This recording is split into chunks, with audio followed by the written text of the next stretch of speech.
Welcome to Asian Book Club, where we highlight Asian and Asian American authors. We are your hosts, Jamae and Sabangan. and I'm Stephen Park, and we are on our second read of Morto by Cindy Fazzi. Mm-hmm. And we'll get to the read soon, but we kind of had this really cool life experience that we had recently. It's honestly something I know I've been looking forward to for a long time, and it's something that has been really popular in specifically Portland over the last year. So Jamae and I like to watch competition reality shows, and one of them ends up being Top Chef. Yes. And on that was a recurring competitor named Gregory Gordet, and he opened up a restaurant last year called Khan. And honestly, even before that, during one of the lulls in the pandemic, I think the first one, he had opened up this special yurt event that I was interested in, but it was like $300 a person. And there were meat dishes, which Jamae is a pescatarian, so yeah. So this time around, his restaurant had opened up, which has been really hard to get reservations for. Yes. And the reservations are opened every beginning of the month, correct? Yeah, I think it's like Thursday at noon or 1 p.m. or something, and they always get filled pretty quickly. And I think the way I found it is I've been following Gregory Gordet's Instagram, and so every now and then he posts that the reservations are up or that there might be some reservations left. And so I just happened to stumble on the website and got these seats for two at 9:15 p.m. And honestly, it was great. Like, I've heard a lot of hype about this restaurant. The dishes are Haitian-based. Everything is gluten-free and dairy-free. Yes. And for me, I can't do dairy, so it's kind of relieving to know that I can eat without worrying about anything being in there that might hurt me. And they also offer a vegan menu if you'd like to at the start. Right, which isn't different from the actual menu. It's just which items are vegan. Yes, exactly. So we went there. We had a great time. We ate so much food. We brought back food because we couldn't eat all the food that we ordered. Yes. Typical. I think that's a typical Asian thing, right? Like, you have to order more food than anyone can eat. Like, if everyone's full but there's no more food left on the table, I feel like that's an incomplete meal. Yes. Like, you need to have everyone be extremely full and still have so much food left over that you can take food home. Or for the Filipinos out there, you're all full, but there's only one lumpia left on the table. Or just a little scoop of rice left on the table. See, I think there needs to be like half a platter left. Because then it means that everyone ate to their full desire and that they couldn't eat anymore. But we took home a lot of food because we were extremely full. Yes. Some of the stuff we ate was fantastic. I mean, the creation of the dishes are phenomenal. And I think the process in which everything is put together just really makes for the food to be really good. And I'm not really one of those people that necessarily likes to eat fancy food. I'd much rather go to the restaurant that is like 4 tables and it's like a mom and pop shop and they're just really good at what they do. But this food was so good. The food was so good, the decor matched perfectly, and the service was so on top of things, and everyone was so nice. Yeah, everyone was super friendly. The chefs were very calm. They kind of just went through their process, and it didn't seem like there was a hitch within their line. The decor, like you mentioned, was very reminiscent of sunlight, which is lacking in Portland, especially now. For sure. And so there were paintings that you could see a gradient of bright red sunshine versus like a blue sky. You could see this yellow cutout in the ceiling that made it look like there was sunlight up there. Everything was really thoughtfully done. Even the plates were really pretty. Oh, love the plates. Yeah, and honestly, for me, some of the best food may not have been the foods that were meant to be the best foods. Like, I think our favorite dish there was the beet salad. Yes. It was just so well done. Like, the beets were smoked. Every component of that salad seemed like there was attention paid to it. Right, and then there were like these freeze-dried bits that tasted like whipped cream, and the radicchio sauce was ridiculously delicious. And on top of that salad, there was this cabbage dish that had like red herring and a bell pepper sauce. Their dessert was out of this world good, just the perfect pairing of things. But I think the reason why I'm bringing this story up is what happened at the end, which is when we were extremely full, we're winding down. Yeah, and Gregory Gordet himself comes to our table and just asks us how we're doing. Yes. Which I don't get starstruck per se, but I definitely have admiration for people. Absolutely. And he's someone that I do admire. And I think at that moment, I kind of just said what was the most truthful. And it was that he came up to our table and asked how everything was. And my first response was that the salad was really good. And I don't think that's the response that he wanted, because his face was very much not that. And I get it. Like, he didn't cook anything. I mean, the prep was probably there. I don't know how much time chefs actually spend on the salad portion, because that's not the main thought of the restaurant. Right. And all their other stuff was really good too. So it's not negating that, but for some reason that salad just has so much memory to me. There was a very specific Haitian pork dish that was very much prominent that was really good as well. But that's not what came to mind. The decor that I really enjoyed and I stared at multiple times all night, that didn't come to mind. The friendliness of the staff, just me noticing how well everything functioned, none of that came to mind except for salad. Like, when he came up to me and asked, I was just like, salad. There was also a dish, and I don't know why I said this, but I asked him if he ever tried kare kare. Yes. Because there's a dish that's from Haiti that is peanut based. Yes, it's a side dish. Yeah, and it tastes very much like kare kare with like a little bit of sourness to it. And so I was just mentioning, I was like, have you ever had this dish? And then he's like, no, not really. And I was like, oh, okay, like it just tastes really familiar. And he just didn't seem to be having it either. And I think, I don't know, I have a lot of anxiety with different conversations that I have, so I always replay it in my head multiple times, like millions of times, especially if I don't think that it went well. And so in my mind, I'm like, oh, he probably thought that I thought his dish wasn't good and that I was undermining the stuff that he sent out. And I was like, no, it's not that at all. It's just kare kare is really good and it's one of my favorites. And he was like, what did he say? He said something along the lines of, well, I really have been meaning to try that dish. Yeah. I was like, well, you can come over. But yeah, at that point, I think it was all done. The conversation was done. I don't know. It was just a really funny event that happened. The food was really good. If you have a chance and you're from PNW area or just happen to be visiting Portland, I highly recommend going to this restaurant. If you can get a reservation. Yeah, and the restaurant's name is Kann, K-A-N-N. There is a bar attached to it, which is Sousol, which is S-O-U-S-O-L, which is also nice, but doesn't meet the same vibe as Kann. So if you have a chance, I would say absolutely go for the restaurant. For sure. Other than that, we'll kind of get back to our main conversation of things. But before we do, we want to talk about a really cool person that's been contributing their artwork throughout Portland and actually in LA too. So we'll talk more about this person in our recommendation for the week. So our recommendation for the week is Bun B, and that's spelled B-U-H-N-B-E-E. B is a designer, illustrator, and muralist who's focused on community efforts. Like Steven mentioned, they've done multiple collabs around Portland, Oregon, and Los Angeles, California. Some of the Portland collabs are Dead Stock Coffee, Magna Casina, Grind with Tris, and one of their collabs in Los Angeles is Teofilo Coffee. They have such a distinct and very playful, I think, aspect to their work, but it's always community focused and very thoughtful. You can learn more about Bun B's work via Instagram at bunbee, B-U-H-N-B-E-E, or their other work at __balasang, B-A-L-A-S-A-N-G. Yep, and that's going to be our recommendation for the week. Okay. So let's talk about Molto by Cindy Fazzi.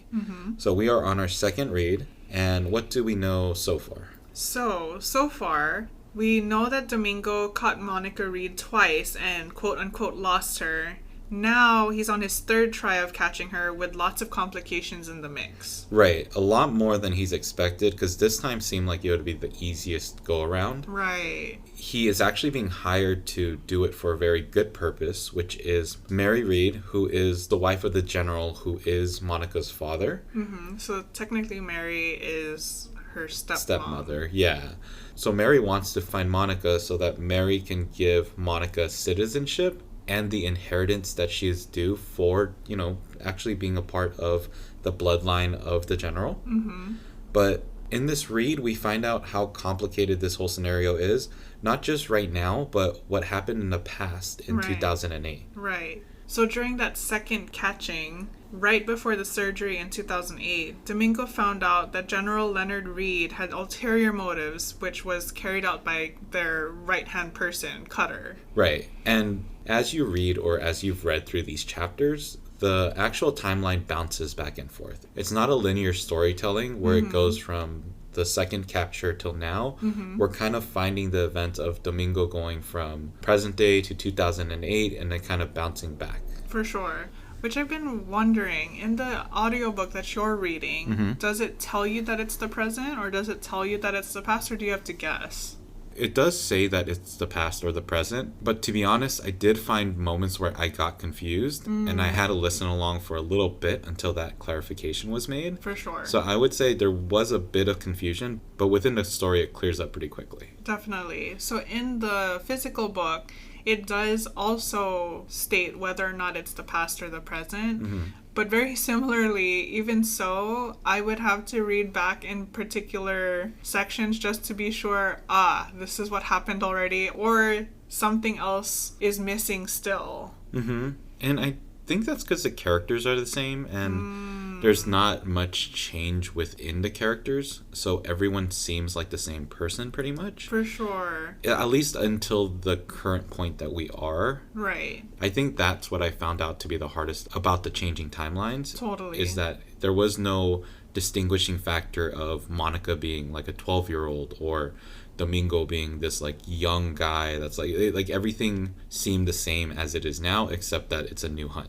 For sure, definitely. And which is interesting because between each time is a whole decade, and you would think that there would be big changes because Monica was first captured when she was 20 and then she was 30 and now she's 40, and you would think that there would be some kind of change in that timeline. Maybe not so much for General Leonard, who's older, but for both Domingo and for Monica, they're both growing up.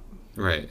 I guess one change that I didn't think about until now is that Monica has in the present day been seeing Christian Price, and back then she wasn't. Right. So I guess anytime they would mention Christian Price, it would be the present day. And I guess I just didn't make that link until now. But with Cutter, he's in both scenes, and he seems just as old and just as wrecked and ruined in both scenes. Just as cranky. Right, exactly. So what we do find out in 2008 is exactly what you were saying, which is Domingo reveals that Leonard Reed, who's the general, had a major ulterior motive, which is kind of what I was thinking. For sure. And that big ulterior motive was to essentially kill Monica. Right. So he had made this plan with the people at the labs to create this staff culture to infect Monica while she was having surgery. Right, and staph as in staphylococcus. Right. And that would then lead to Monica dying. Right, and the from reason infection. Right. Monica dying from infection, and the purpose of that was so that General Reed could get a heart, because he was saying that he needed a kidney, which it sounds like he might also need that kidney, but his bigger issue was his heart. Definitely. And Domingo finds all of this out by trailing different people, starting with Cutter, and then Cutter's girlfriend, some kind of person that he's seeing. Well, it's like Cutter's henchman too. And then that person's henchman as well. Right. So Domingo tracks them down and is able to get the information that eventually leads to this. Right. But we don't find out exactly what happens after he finds all this out. Right.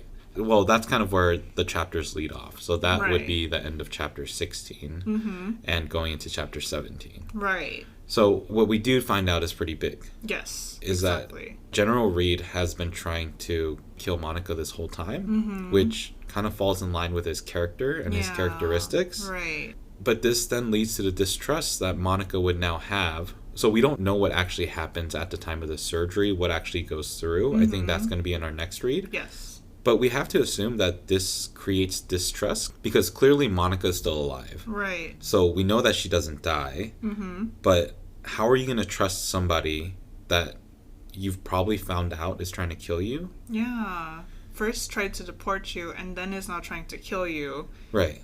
Well, overall, just trying to get rid of you. Exactly. Right. And so now, in the present day, this is where Domingo is being hired by Mary Read to go find Monica again for the benefits, ideally. Like, it seems, at least, in good nature for the benefits. Right. But because of the track record of General Reed, now I'm starting to think that maybe Mary Read has an ulterior motive in the present.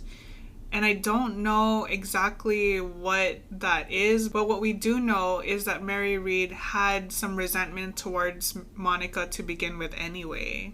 Yeah, maybe, but the whole reason for General Reed getting rid of Monica initially was that he didn't want his record to be ruined so that he could get a higher job. Mm-hmm. And the second time was so that he could steal her organs. Right, and I think that's why I think Mary Read might have an ulterior motive, because since Monica is alive, her husband's dead. So you think it's more as a form of revenge? Yes. Like Mary Read wants to kill Monica. Interesting. Yes, which is why we're bouncing back and forth between Cutter and Christian having something to do with the disappearance, which is why Mary is bringing in Domingo again, because Domingo is the only one who's been successful in finding Monica. Right. And currently, Domingo can't find out much himself. For sure. He has been interviewing both Christian and Cutter, and interviewing's like a very kind word. Very kind word for what Domingo's been doing. He's kind of just been tackling and kicking them and for information. Them up. Yeah. But he still isn't getting any information. He is coming up short, and at this point in time, based off of the storytelling, at least from my side, they both do seem somewhat innocent. Like every time Domingo interrogates Christian does have new information, but it seems it's because Christian has new information. It's not that Christian seemingly has been hiding information. It's that now Tess has talked to him, who is Monica's best friend, and Christian discovers that Monica is actually not in the Philippines, which is actually where he thought that she was. Right. And like genuinely thought. Yeah, exactly. And then same thing with Cutter is Cutter just seems to be trying to get his own money. So he doesn't seem to really know what's going on. He just keeps blaming Christian Price. Right. But based off his responses and how the book reads, I don't think that Cutter really knows what's going on either.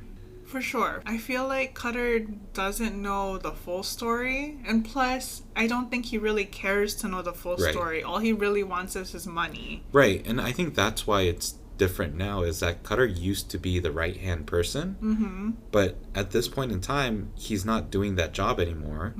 So I think he's no longer in the loop of what's happening. Fair.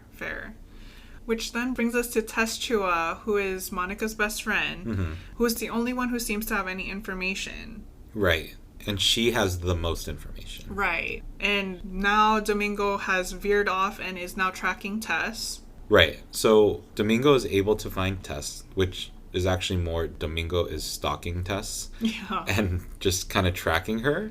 And he finds out that Tess actually has the most information out of everyone. And she's actually been the one person that's been lying to Domingo. She's the one that told him that Monica is in Manila. And she's the one that's told him that she has no idea where Monica is. And that they had a falling out and that they're no longer talking for months now. Right. Except when we get to the end of our read, Tess has actually been the one person who's been in contact with Monica until 2 weeks ago. And she actually knows exactly where Monica is. And at the end of the read, she tells Domingo that she's willing to let him know where Monica is if he's willing to participate in hiding Monica. Right. And this new condition kind of puts Domingo in a bind. Right. Because the main reason he's hunting Monica down is because he's been hired by Mary Read, but Tess is only going to give information if he doesn't tell Mary Read. Right. And so that's where we are. Yes, that's all we're left with, except that the only thing that we know is this Amory Penn person knows somehow a little bit about Monica because he's the last one to have seen her. Right. before communication stopped. Right. And this is a new character that's just been introduced. So we don't really know much about him except he is a TV personality. There is a lot of backlash against him because there are protests out of his window. Yes. So, yeah, I guess we'll find out more about him as well. But my question to you is, who do you kind of trust within all this? Even though she's been holding the information, I trust Tess. Tess doesn't seem to have any ulterior motives. All she wants is to take care of her best friend. Right. I think that's very fair. I trust that Tess is protecting Monica, but I guess my question more is, who do you trust out of all of this in terms of Cutter, Christian Price, or Mary Reed? Because this is that mystery story. Yes. This is a story that really makes you try to break down the characteristics of what each person is so that, I don't know, I guess for me it's kind of like a competition of, okay, can I figure out who it is before the story tells me? Right. So who do you trust between Christian Price, Cutter, or Mary Reed? So I know last time I said that I think Christian Price has more secrets that he's holding on to. Although I feel like trust is a big word, I think Christian truly has very little left in him, and there's really nothing that he has, except that I still think he's being shady. Like, he keeps leaving Domingo with less information than he truly has, but like you said, he's only giving new information because he's coming upon this new information himself. Right. And I kind of feel bad for Christian because, granted, he's done a lot of wrong. But in the scenario of him and Domingo, I guess that's what I feel bad about. Because if we think about those scenarios, Domingo has now pretty much invaded his personal space at home. Domingo has also stacked and tracked him and also talked to his wife about the mistress that I guess she's already known about, but not great. And then Domingo's also tackled Christian Price in the middle of a park or something during his running trail. So, like, Christian is just getting beat down for information. And he's just like, this is all I know. Like, I'll get you more. It's like if Christian was being mugged and Domingo keeps beating him up. He's like, this is all the money that I have. Right. And then Domingo takes it and then beats him up again and catches him. And then Christian's like, here's more money. I just had this money. Right. So I kind of feel bad for Christian in that way, but he's also Fair. seemingly not the greatest guy for cheating on his wife for 8 years. So who knows? Yeah. But you're saying that you trust Christian? I trust that Christian doesn't have any more information until he stumbles upon more information himself. Fair. I believe the stories of both Christian and Cutter. I think both of them don't have much to gain from Monica's disappearance. And I think the stuff that they have had to gain have been lost. Like, Cutter is going to get his money through other ways. Christian has already been in the works of mending his relationship with his wife, and his wife knows about Monica. Right. So I don't think Monica's disappearance helps either of them. I want to believe that Mary is a good person and that this is truly the way that Monica is going to be able to gain her freedom. To me, Mary's offer seems like the pot at the end of the rainbow, or the flag at the end of the journey that is something that should be sought after. But it could very much be like the false pot of gold that Monica might be reaching for, or I guess Domingo is helping Monica reach for, and then having that stripped away from them very quickly. For sure, for sure. How effective do you think Domingo is at his job at this point compared to the last 2 times that he's tracked down Monica? Is his job to beat up people? Because if it is, he's very good. I think he's very good at the way that he talks to people, which is a big part of gaining information. He is very sneaky, and even one of the lines in the books talks about how he, as a bail enforcement officer, has to go in with a certain amount of facts, but be willing to lie so much just to get what he needs to do. Right. And that's what we see often with the different conversations he has with different people that are like the door people, the realty people, going to different banquets and talking to like the serving staff. He is able to try to find ways to gain little bits of information, which I also appreciate from the story is that they don't just give him the information, they still make it hard for him, which seems much more true to life than Domingo going somewhere and being like, hey, can you give this note to Christian Price, and that waitstaff just giving it to him. So I think he's good at the way that he talks to people. It doesn't seem like he's great at finding and tracking people, I guess. I mean, I guess this time it's the most complex. Right. And the first time it was so easy for him. Right. So having this last time be more difficult seems, like you said, believable. Mm-hmm. Yeah. Do you think he's good at his job?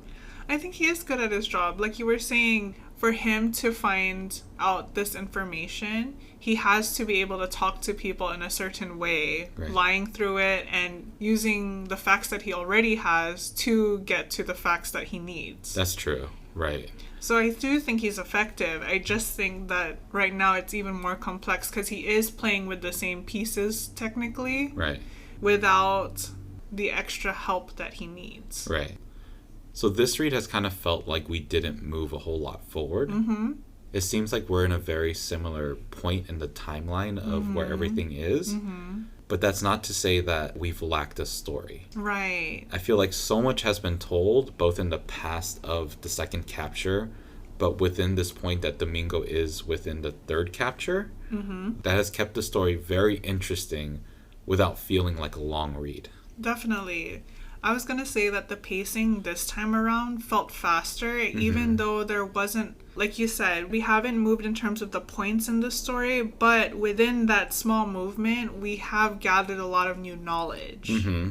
Yeah, because at this point, we now know what the second capture looked like and what it's kind of leading up to becoming. Mm-hmm. And we're also realizing why this third capture is so hard. Right, exactly. Which leads us into our next read. Mm-hmm. So what do you think is going to happen in the next read? I'm thinking we're still not going to find Monica. Mm-hmm. And that Omri Penn, this next suspect, isn't going to give much information. Mm-hmm. And we might still be at a stalemate. Mm-hmm. I feel like our episode of Molto, like for the second read, mm-hmm. hasn't been extremely full of points because all the points were made and it seems very objective. Right. Like we didn't have much to bounce ideas off of. Mm-hmm. Everything seems very straightforward and everyone at this point seems very straight-laced. I think in this third read, that's when things start to hit the fan. I think we're going to get a lot more suspicion out of characters. I think Christian Price is going to kind of fall off of the events a little bit. I think it's going to now transition into this Omri Penn character. I think Tess is going to play a much bigger role. I think Cutter still plays a massive role within all this just because of his role with the Reed family. Absolutely. So we'll have to figure it out. But do you think Monica's alive? I think Monica is alive. Truthfully, I don't think Domingo's going to find her. Ever? I think not. You think she's... Oh, I see. You think she stays a molto. Yes, exactly. Interesting. Well, we won't know until we go into our next read. Mm-hmm. And that's going to be... For those reading in the physical book, that's pages 141 to 213. But for everyone, this will be chapters 19 through 28. Yep. And for anyone that has other ideas on what might be happening, or if you have your own thoughts on what you think of these characters that we have so far, how can people reach out to us? Y'all can email us at asianbookclubpod@gmail.com or join the conversation on Instagram at asianbookclubpod.